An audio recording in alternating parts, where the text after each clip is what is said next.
கழகம் சார்பாக விஜயை 2026 முதல்வராக்கும் இலக்கை நோக்கி தமிழக வெற்றிக் கழகத்தைச் சேர்ந்த பெண்கள் கையெழுத்து இயக்கம் மற்றும் பூத் கமிட்டி ஆலோசனை கூட்டமானது நடைபெற்றிருக்கிறது.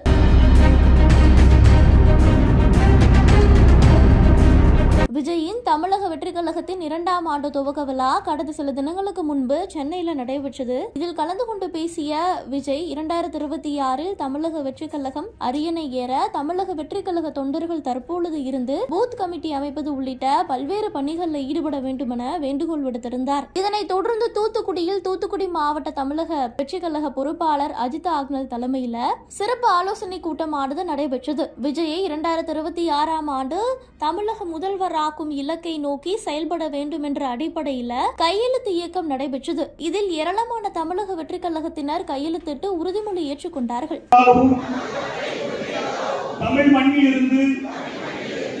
இதனைத் தொடர்ந்து பூத் கமிட்டி அமைப்பது குறித்த ஆலோசனை வழங்கப்பட்டது. இதுல ஏராளமான தமிழக வெற்றிக் கழக நிர்வாகிகள் மற்றும் பெண்கள் கலந்து கொண்டார்கள். மேலும் இந்த கூட்டத்தில் அஜித் ஆக்னல் பேசியிருக்கிறார். தமிழ்நாட்டில் மன்னராட்சி மாற தளபதி உழைத்து கொண்டிருப்பதை போல வரும் 2026 தேர்தலில் தூத்துக்குடியில குடும்ப ஆட்சியை மாற்றி காட்டுவோம் என தூத்துக்குடி தமிழக வெற்றிக் கழக மாவட்ட பொறுப்பாளர் அஜித் ஆக்னல் பேசியிருக்கிறார்.